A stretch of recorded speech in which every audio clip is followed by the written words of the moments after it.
Welcome to the Invite Health podcast, where our degreed healthcare professionals are excited to offer you the most important health and wellness information you need to make informed choices about your health. You can learn more about the products discussed in each of these episodes and all that Invite Health has to offer at www.invitehealth.com/podcast. First-time customers can use promo code podcast at checkout for an additional 15% off your first purchase. Let's get started. We've all seen the commercials that come on promoting a new pharmaceutical drug, and it comes with a whole list of different side effects. By now, you probably recognize that prescribed medications at times can be warranted, but also come with a great risk of potential problems. Did you also know that over-the-counter medications are often a major problem too when it comes to side effects?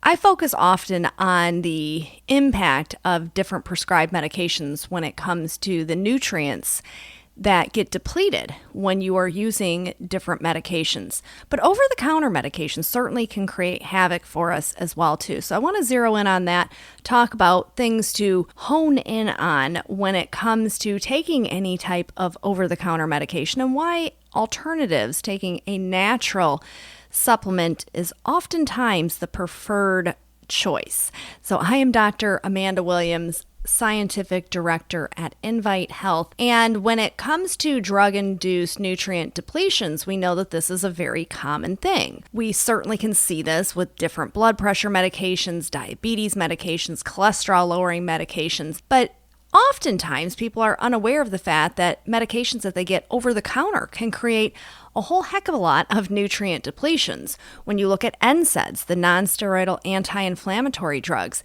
this certainly can create a lot of problems when it comes to kidney and liver issues. Certainly, we have all heard of someone who maybe took a over-the-counter pain reliever and ended up with an unwanted side effect from that. We can look at how aspirin, for example, can lower levels of vitamin C, folic acid, zinc.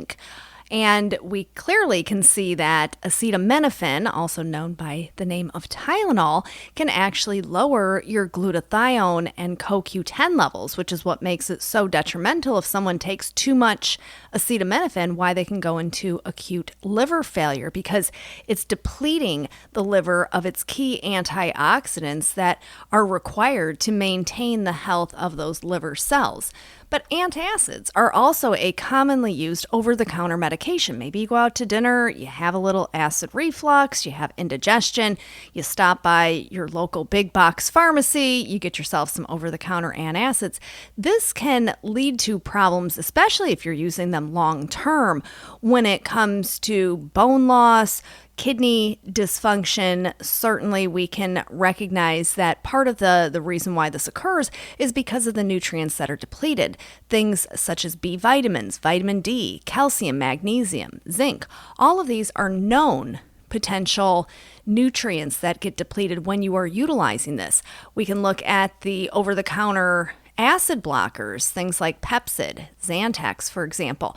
We know that really does a walloping on your B vitamins, vitamin D, zinc, iron levels. And this is why we always want to be able to zero in on what we can be doing when it comes to making smarter choices. If you have acid reflux, instead of running off to your local pharmacy and taking an over-the-counter acid reflux medication, we need to try to figure out what is the actual root cause of this. How can we change our diet? What can we be taking naturally to help soothe and ease the digestive tract? Are we taking a probiotic? Are we taking natural nutrients that help with the coating of the upper and lower GI tract, something like the min acid formulation, which is containing things like slippery elm and marshmallow root extract, things that are calming and soothing, as opposed to detrimental that we are finding with all of these over-the-counter medications. Now, you can be told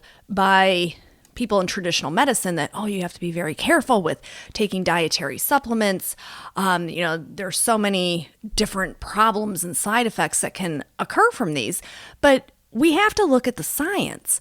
And we have to understand that there is no science that shows that taking slippery elm extract is detrimental to your health or comes with a whole host of side effects. It doesn't come with any of those side effects that we see with the over-the-counter and the prescribed medications. This is something that we have to recognize. We can look at the scientific studies. The American Gastroenterology Association came out with their findings over a decade ago, showing that long-term use of NSAIDs causes severe intestinal damage. Severe intestinal damage. This was from the main association in the United States for gastro health. This was published in their clinical gastroenterology journal, that the chronic use of NSAIDs, non-steroidal anti-inflammatory drugs, has an increased risk of bleeding and visible, just not guessing, visible damage to small intestines. This is a problem, folks, because how many people are taking NSAIDs on a regular daily basis? You know, there was a report that came out a couple of years ago in Time magazine where they were talking about, dietary supplements and how this can create all of these problems. And so they populated all of the data from the FDA between the years 2004 and 2015. And this was looking at individuals who were younger in age. So this was actually published in the Journal of Adolescent Health. And they said, out of all of these individuals, they found some of them had these side effects from taking dietary supplements. And you have to question, what supplements were they taking? And how were they taking these supplements? Was this also in accordance with bad diet? At the end of the day, it did not result in deaths. It did not result in multiple hospitalizations. You're talking over 10 years of data, and they found 166 hospitalizations in 10 years.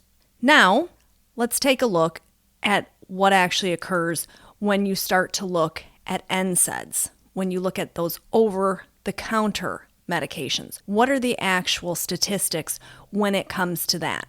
That is where we have to really stop, pause, scratch our heads and say, this is a problem. We know that prescribed medications are known to create significant severe adverse drug reactions, leading to, over 1 million hospitalizations each and every single year, and leading to over 100,000 deaths per year because of misprescribed drugs that just came with a bad side effect that can lead to severe problems, complications, hospitalization, and even death.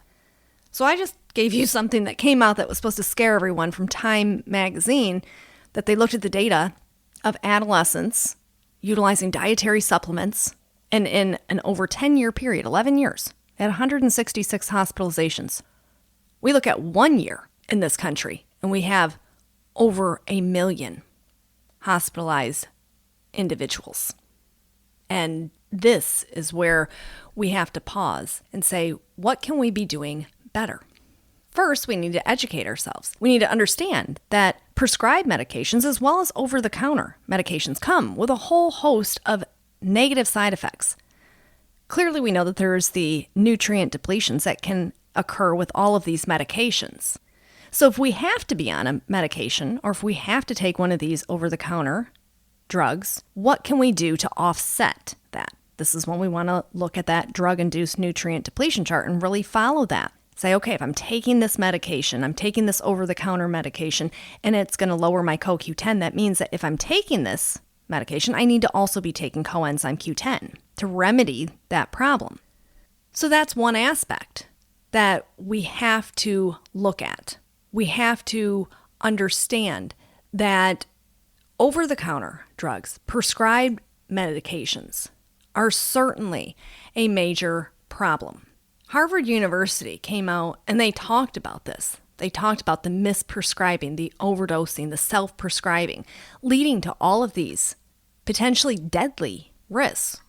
And we can see in this country the uptake of use in prescription medications. You now see different celebrities out there promoting these different drugs that they take. I take this because I have migraines. I take this because I have acid reflux. I take this because I have psoriatic arthritis. And they're almost sensationalizing these medications. And that's a very unfortunate thing. As I always mention, there's only 2 countries in the entire world where direct-to-consumer marketing is allowed by pharmaceutical companies, and that's in the United States as well as New Zealand. We have to do better as far as our awareness of these different problems that can arise. And one of the things that we do is we get to the root cause. We try to determine, why is it that I'm relying on a non-steroidal anti-inflammatory drug every day? Why am I in so much pain? Why do I have so much inflammation? What can I do differently in terms of my diet, exercise, the supplements that I'm taking? What can I replenish in my system so I'm not in pain, so I don't have inflammation? And we know how to achieve this. We just have to make those modifications. With those modifications, we get wellness. Without those modifications, we get risk. And the risk comes with the use of those medications, both prescribed and over the counter.